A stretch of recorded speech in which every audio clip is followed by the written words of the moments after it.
धाकड़ खबर बेखौफसमा बेबाक अंदाज।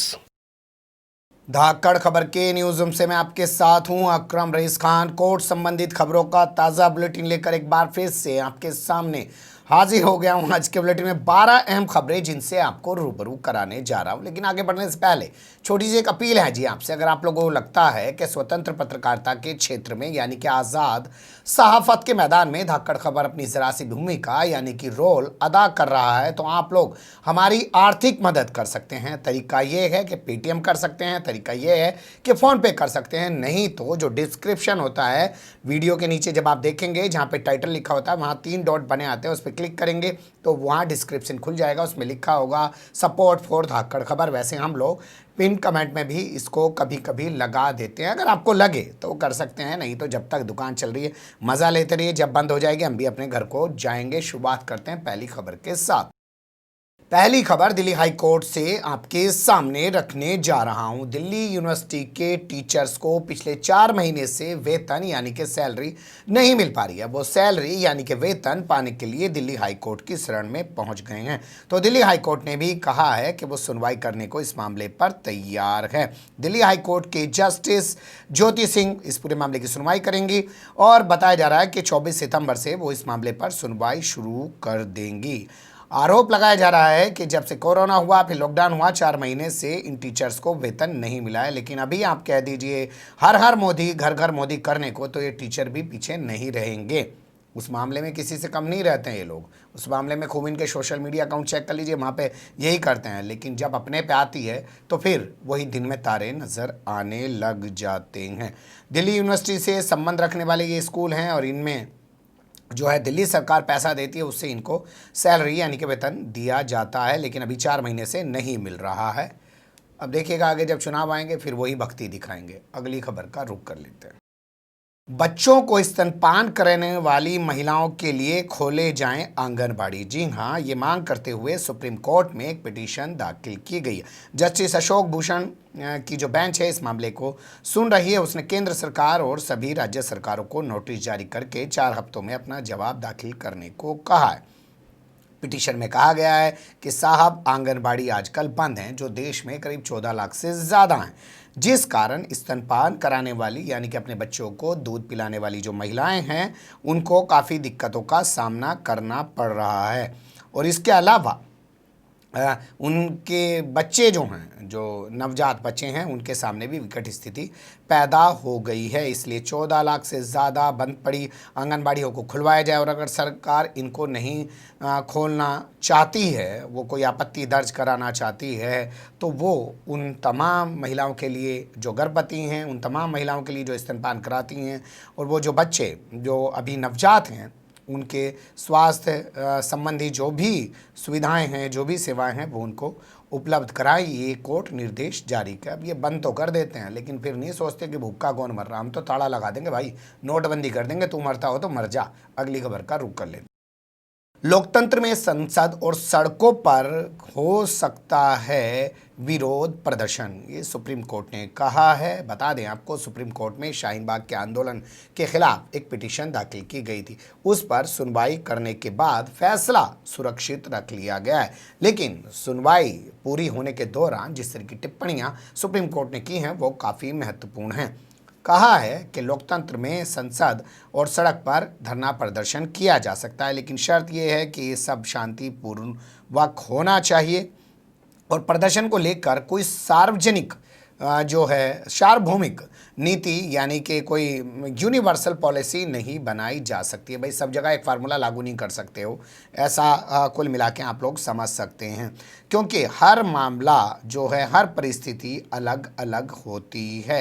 ये सुप्रीम कोर्ट ने कहा है शाहीन बाग वाले मामले पर सुनवाई करते हुए। और इसी के साथ उसने उस फैसले को सुरक्षित कर लिया जिसमें मांग की गई थी कि शाहीन बाग प्रदर्शन को हटवाया जाए। बता दें आपको, जो जस्टिस हैं अनिरुद्ध बोस और इसके अलावा एससी कौल और जस्टिस कृष्ण मुरारी की बेंच इस मामले की सुनवाई कर चुकी है। अब अपना फैसला सुनाना बाकी है, लेकिन टिप्पणी कोर्ट की काफ़ी महत्वपूर्ण है। अगली खबर का रुख कर लेते हैं।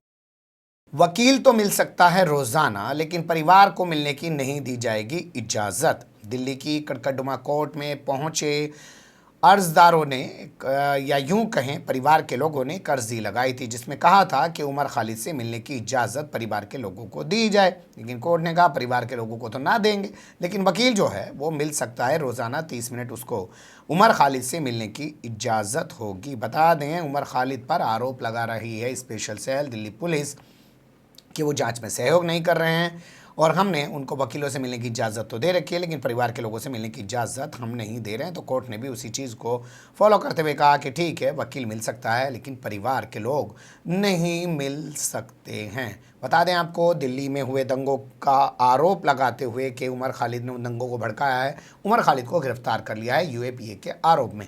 उमर खालिद सबसे पहले चर्चाओं में 2016 में सामने आए थे, जब उनके खिलाफ और कन्हैया कुमार और अनिवार्य भट्टाचार्य के खिलाफ ये मामला लगाया गया था कि उन्होंने देशद्रोही नारे लगाए हैं। आज तक वो साबित नहीं हो पाए हैं। लेकिन उमर खालिद पर कभी कॉन्स्टिट्यूशन क्लब में गोली चला दी जाती है और पूरे देश में मीडिया तो है ही नफरत उनके खिलाफ फैलाने के लिए, और अब पुलिस के जरिए उनको इस तरीके से परेशान किया जा रहा है। अगली खबर का रुख कर लेते। पीएम केयर्स फंड को लेकर सुप्रीम कोर्ट में दाखिल की गई है रिव्यू पिटीशन। बता दें आपको, अभी 18 अगस्त की बात थी जब सुप्रीम कोर्ट के जस्टिस अशोक भूषण की बेंच ने फैसला सुनाया था कि पीएम केयर्स फंड का जो पैसा है उसको एनडीआरएफ में ट्रांसफ़र नहीं किया जा सकता है। उस फैसले को रिव्यू पिटीशन में चुनौती दी गई है और कहा गया है कि इसको रिव्यू पिटीशन में सुप्रीम कोर्ट को एक बार सुनना चाहिए। देखेंगे क्या सुप्रीम कोर्ट इस पिटीशन को एक्सेप्ट करता है, सुनने को तैयार होता है या नहीं होता है। बता दें आपको, कोरोना लॉकडाउन के दौरान पीएम केयर्स फंड का गठन किया गया है, जो ना तो सरकार के अधीन आता है ना सरकार ने उसको बनाया। हाँ, सत्ता में बैठे लोगों ने ज़रूर बनाया, और उसका पैसा कहाँ इस्तेमाल किया जा रहा है ये भी सवालों के घेरे में। ना वो आरटीआई के दायरे में आता है, ना उसका ऑडिट होगा। ये तमाम चीज़ों को लेकर लगातार सवाल उठ रहे हैं और फिर से ये मामला रिव्यू पिटीशन में सुप्रीम कोर्ट जा रहा है। देखना दिलचस्प होगा कि इस बार क्या होता है। दिल्ली हाईकोर्ट से पत्रकार राजीव शर्मा को नहीं मिली कोई राहत। बता दें आपको, दिल्ली के रोहिणी इलाके से गिरफ्तार किए गए हैं पत्रकार राजीव शर्मा। उनके साथ उनकी एक चीनी सहयोगी और नेपाल का एक साथी गिरफ्तार किया गया। उन पर आरोप लगा है कि वो भारतीय सेना, रक्षा मंत्रालय से जुड़े हुए गुप्त दस्तावेज और संवेदनशील दस्तावेज जो है वो चाइना को बेच रहे थे और मोटी रकम उनसे कमा रहे थे। इसके आरोप में उनको गिरफ्तार कर लिया गया है। गिरफ्तारी के बाद कई दिनों तक उनको अपनी कस्टडी में रखा गया, फिर उनको हाईकोर्ट के सामने पेश किया गया, तो हाईकोर्ट ने भी उनको 7 दिनों तक फिर से पुलिस सुरक्षा में भेज दिया है, यानी कि उनको कोई राहत नहीं मिली। हालांकि इस मामले में आज की तारीख लगी हुई है, क्या उनको हाईकोर्ट से जमानत मिलती है या नहीं मिलती है।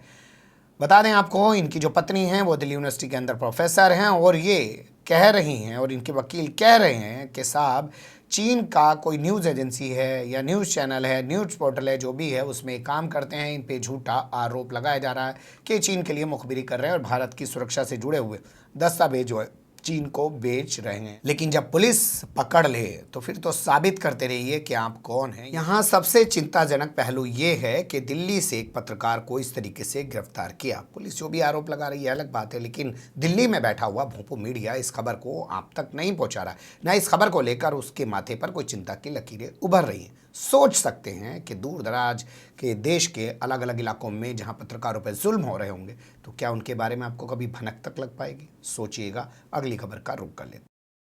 सुदर्शन टीवी के प्रोग्राम्स पर लगी रोक को हटाने से सुप्रीम कोर्ट ने साफ इनकार कर दिया है।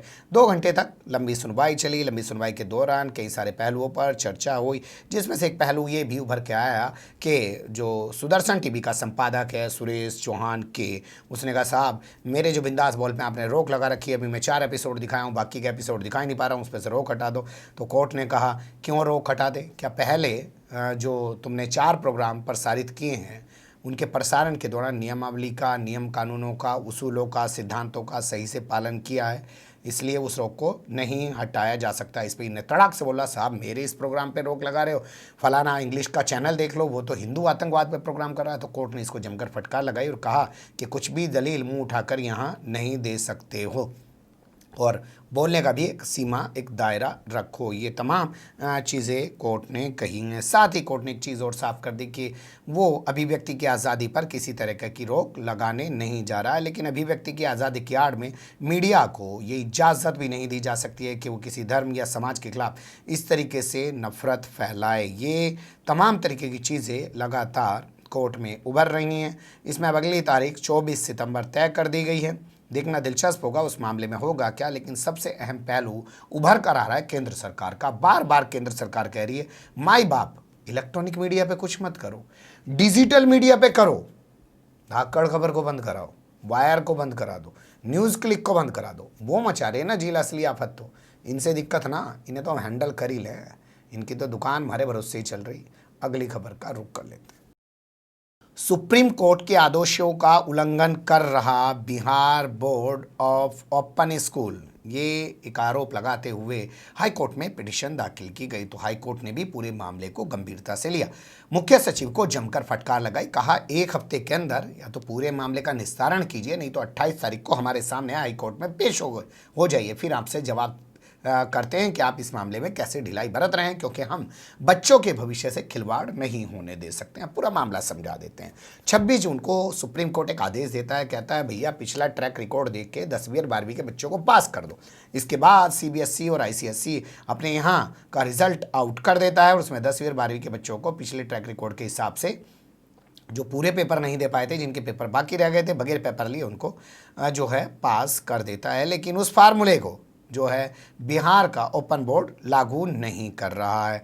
तो ये आरोप लगाते हुए कि बिहार का जो Bihar board of open school है वो इसको सुप्रीम कोर्ट के आदेश को लागू नहीं कर रहा है, जिससे हज़ारों बच्चों के भविष्य से खिलवाड़ हो रहा है, उन पर खतरा मंडरा रहा है। ये आरोप लगाते हुए एक संस्था जिसका नाम है grass root empowerment and development of youth ने एक पिटीशन हाईकोर्ट में दाखिल की। और हाईकोर्ट ने जैसा बताया मैंने आपको कि चीफ जस्टिस को, चीफ सेक्रेटरी को कहा कि भैया यहाँ पे आ जा, 7 दिन के भीतर मामले को निपटा के, नहीं तो कोर्ट के सामने खड़ा होकर बता के क्यों कर ये मामला ना निपट रहा। अगली खबर का रुख कर लेते हैं। हाईकोर्ट से मिली थी जमानत, सुप्रीम कोर्ट ने कर दी रद्द। ये मामला जुड़ा हुआ है उत्तर प्रदेश के पूर्व खनन मंत्री गायत्री प्रसाद प्रजापति से। अब उनको एक बार फिर से लखनऊ की जेल में जाना पड़ेगा। ये जेल में पिछले 3 साल से ज़्यादा बक्से बंद है। मेडिकल ग्राउंड के आधार पर उन्होंने इलाहाबाद हाईकोर्ट की लखनऊ बेंच से कहा, साहब मुझे ये बीमारी है, मुझे वो बीमारी है, कोरोना के चलते मैं केजीएमयू में इलाज नहीं करवा रहा हूँ, प्राइवेट जगह पे इलाज कराना चाहता हूँ, मुझे जमानत दी जाए। कोर्ट ने कहा, अच्छा भाई ठीक है, 2 महीने की जमानत दे रहे। मामला सुप्रीम कोर्ट पहुँच गया। सुप्रीम कोर्ट ने कहा, ना भाई इसकी जमानत पर रोक लगाओ और वापस इसको जेल में डाल लो। तो कोर्ट ने इनकी ज़मानत को रद्द कर दिया है और इनको वापस अब जेल में डालना पड़ेगा। बता दें आपको 2017 का वो मामला था जब इनके खिलाफ लखनऊ में एक एफआईआर दर्ज की गई, जिस पर इन पर गैंगरेप का आरोप लगाया गया था। गोमतीपल्ली इलाके थाने में एफआईआर वो दर्ज की गई थी और उसके बाद से ही ये गिरफ्तार हैं और जेल में हैं। अभी हाल फिलहाल में इनको लखनऊ बेंच ने जमानत दी थी 2 महीने की। संविधान विरोधी है झारखंड सरकार की नियोजन नीति, कोर्ट ने लगाई रोक। जी हाँ, ये रांची हाई कोर्ट से खबर हमारे पास आ रही है। रांची हाई कोर्ट की फुल बेंच में यानी कि 3 जजों की बेंच ने ये बड़ा फैसला सुनाया है और कहा है कि जो सरकार की नीति है वो संविधान के प्रावधानों के अनुरूप नहीं है। इस नीति से एक जिले में एक समुदाय विशेष के, धर्म विशेष के लोगों को ही ज़्यादा फायदा होता हुआ नज़र आ रहा है, जो कि पूरी तरह दिखा रहा है कि 100 के 100% उस समाज, उस जाति, उस धर्म के लोगों को आरक्षण दिया जा रहा है। ये नहीं हो सकता, ये असंवैधानिक है और 100% आरक्षण संविधान में इजाज़त नहीं है, ये कहते हुए इस नीति को रद्द कर दिया। वैसे ये नीति 13 ज़िलों में ही रद्द की गई है, बाकी के 11 ज़िलों में ये नीति रद्द नहीं की गई है। आदिवासी बाहुल्य 13 ज़िलों में इस नीति को रद्द कर दिया गया है और टीचर्स भर्ती के लिए इस नीति को लागू किया जा रहा था, जबकि दलित बाहुल्य या और समाज के बाहुल्य जो ज़िले हैं 11, उनमें ये नीति पहले की तरह लागू रहेगी। क्या है नीति वो थोड़ा समझ लीजिए। 2016 में रघुवर सरकार इस नीति को लेकर आई थी और इसमें कहा था उसने कि 3rd और 4th क्लास के जो कर्मचारी होंगे उनका ज़िले में ही जो है नियुक्त किया जाएगा और वो उसी ज़िले के होने चाहिए, यानी कि नौकरी में उसी ज़िले के आदमी को रखा जाएगा, दूसरे ज़िले के लोगों को उसमें मौका नहीं दिया जाएगा एग्ज़ाम में शामिल होने का भी। तो ये मामला हाईकोर्ट में चुनौती के लिए गया था। हाईकोर्ट की फुल बेंच ने इस मामले को सुना और इसको असंवैधानिक माना और इस पर रोक लगा दी है। देखना दिलचस्प होगा अब ये हेमंत सोरेन सरकार है इस फैसले के खिलाफ सुप्रीम कोर्ट जाती है या ये मान लेती है कि रघुवर सरकार ने ये फैसला गलत लिया था, या रघुवर सरकार इसको मुद्दा बनाती है, यानी कि बीजेपी सरकार मुद्दा देखो जी हमने तो आदिवासियों के लिए फुल फ्लैश रिजर्वेशन लागू कर दिया था। ये सरकार ऐसी आ गई है जो कह रही है कि आदिवासियों की सरकार है, क्योंकि रघुवर दास तो आदिवासी नहीं थे, हेमंत सोरेन आदिवासी हैं। तो ये देखिए आदिवासियों के खिलाफ है और उनके हक की लड़ाई के लिए सुप्रीम कोर्ट नहीं जा रही है। देखना दिलचस्प होगा क्या। अगली खबर का रुख कर लेते हैं। सेक्स वर्कर्स को राशन और बुनियादी सुविधाएं उपलब्ध कराएं सरकारें, ये एक आदेश सुप्रीम कोर्ट की तरफ से जारी किया गया। केंद्र सरकार और देश भर की तमाम प्रदेश सरकारों को ये आदेश सुप्रीम कोर्ट ने जारी किया। सुप्रीम कोर्ट का कहना है कोरोना लॉकडाउन के दौरान जो सेक्स वर्कर हैं वो बुरे दौर से गुजर रहे हैं, इसलिए केंद्र व प्रदेश सरकारें उनके राशन की यानी कि खान पान की और उनकी बुनियादी ज़रूरतों की जो है देखभाल करें और उनको वो उपलब्ध कराएं। एक फार्मूला भी दिया है सुप्रीम कोर्ट ने। सुप्रीम कोर्ट का कहना है जैसे ट्रांसजेंडर्स के मामले में पूरी ट्रांसजेंडर कम्युनिटी को 1,500 रुपये की आर्थिक मदद दी गई है भत्ते के रूप में, ठीक उसी तरीके से सेक्स वर्कर को भी आर्थिक मदद दी जा सकती है भत्ते के रूप में। इस मामले में जो है सुप्रीम कोर्ट अब आगे सुनवाई करेगा। देखना दिलचस्प होगा कि जो केंद्र और प्रदेश सरकारें हैं वो सेक्स वर्कर को कितना लाभ पहुंचा पाती हैं। बता दें कोर्ट का ये भी कहना है कि कोरोना लॉकडाउन के चलते अभी इनका जो काम है वो आगे भी लंबे अरसे तक प्रभावित रहेगा, यानी कि इनको अपना जीवन यापन करने में काफ़ी मुश्किलों का सामना करना पड़ेगा। इसलिए केंद्र और प्रदेश सरकारों को इस और गंभीरता से ध्यान देना चाहिए। लेकिन बड़ा सवाल ये, कोर्ट ही क्यों जाते हैं जी? क्या सरकार को ना दिखता? आंगनबाड़ी बंद करा दो और फिर जो है महिलाओं के लिए, बच्चों के लिए और गर्भवती महिलाओं के लिए आदमी सुप्रीम कोर्ट जाए खुलवाने को। इस सरकार को नहीं दिखता है, क्या करे। अगली खबर का रुख कर लेते हैं। मराठा आरक्षण पर लगी रोक हटवाने के लिए सुप्रीम कोर्ट पहुंच गई है महाराष्ट्र सरकार। उसने एक पिटीशन दाखिल करके कहा कि जल्द से जल्द सुनवाई की जाए और शिक्षा और नौकरी में मराठों को दिए जा रहे आरक्षण पर सुप्रीम कोर्ट द्वारा लगाई गई रोक को हटाया जाए। ये एक खबर आ रही है। बता दें आपको अभी हाल फिलहाल का फैसला था जब सुप्रीम कोर्ट की एक 3 जजों की बेंच ने मराठों को शिक्षा और नौकरी में मिलने वाले आरक्षण पर रोक लगा दी थी और कहा था कि अब इस मामले को बड़ी बेंच सुनेगी, यानी कि 3 से ज़्यादा 5 या 7 जजों की बेंच इस मामले को सुनेगी। लेकिन तब तक सिर्फ पीजी यानी कि पोस्ट ग्रेजुएशन में ही मराठों को रिजर्वेशन का फ़ायदा दिया जा सकता है। इसके अलावा नौकरी और शिक्षा में उनके रिजर्वेशन पर पूरी तरह रोक लगाई जाती है, जिसके बाद से पूरे महाराष्ट्र में जगह जगह धरने प्रदर्शन हो रहे हैं। सरकार दबाव में है तो इसलिए वो पहुँच गई है सुप्रीम कोर्ट और कह रही है कि जल्द से जल्द इस पर सुनवाई की जाए और रोक हटाई जाए। बने रहेगा धाकड़ खबर के साथ। फिलहाल कमेंट्स के रूप में आप लोग अपनी राय दे सकते हैं, खबर को लाइक कर सकते हैं, चैनल को सब्सक्राइब कर सकते हैं और ज़्यादा से ज़्यादा हमारी खबरों को शेयर कर सकते हैं। फिर ऐसे ही किसी सुलगते हुए उलझते मुद्दे लेकर मैं आपके सामने हूँगा हाजिर। फिलहाल अभी मुझे दें इजाज़त।